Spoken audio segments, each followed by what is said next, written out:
Hey guys, today I'm going to tell you how to hide followers on Instagram.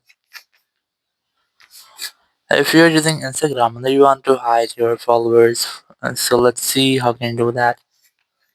You just have to simply open your Instagram app, and here just tap on the profile option at the bottom right, and here just tap on three horizontal lines in the top right, and here just select account privacy.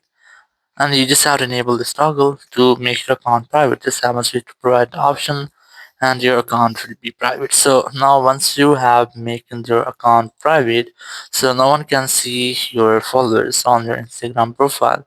Either they also cannot see your photos, your videos, your following list, your likes or posts, anything you have on your Instagram profile.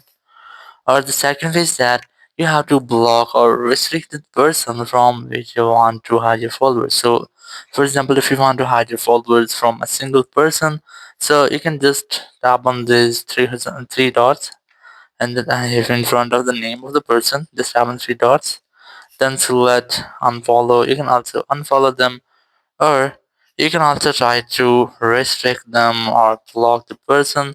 So in case of blocking or restricting, the person will be unable to see your profile, also including your following or follower list. Thank you very much for watching the video. Until next video, bye bye.